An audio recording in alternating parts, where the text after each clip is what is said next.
Alors, aux alentours de 19 h en fin d'après-midi, le CTA Codis, le centre de traitement d'alerte, a reçu de très nombreux appels pour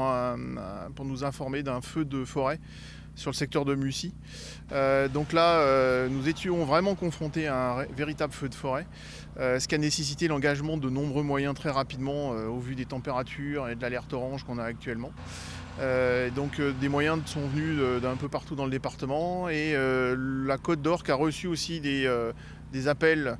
puisque nous sommes vraiment à la frontière de la Côte d'Or, a également envoyé un certain nombre d'engins, ce qui fait que sur place on s'est retrouvé avec environ une petite trentaine d'engins et environ 60 pompiers. C'est vraiment la nature du terrain et de la forêt qui brûlait qui a nécessité l'engagement de tous ces engins. On estime qu'il y a environ 4 à 5 hectares qui ont été brûlés, mais on a environ 20 à 30 hectares de forêt qui ont été sauvés par l'action des premiers moyens qui sont arrivés et qui ont rapidement ceinturé le feu en mettant des établissements dans la forêt. C'est une forêt qui est épaisse et qui est compliquée pour progresser, mais ils ont quand même réussi à très rapidement ceinturer le feu et à limiter la propagation en étant efficace. Il y a un PC de commandement qui est celui qui se trouve derrière moi, où c'est mon PC avancé et ça me permet de diriger les équipes sur place. Et la Côte d'Or a des moyens particuliers et a mis à notre disposition un drone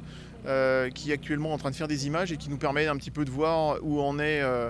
l'évolution du feu et surtout quels sont encore les points chauds que nous allons avoir à traiter pendant la nuit. Des moyens ont été engagés de Mussy, de Bouilly, de Vendeuvre, de Bar-sur-Seine, d'Hérisset,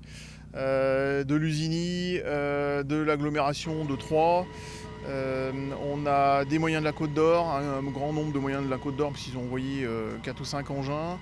On a un médecin, on a une infirmière qui est présente aussi. Alors en fait, c'est une piscine qui fait à peu près 10 000 litres d'eau et ça nous permet de permettre aux engins de faire le plein et de faire des rotations très courtes entre le lieu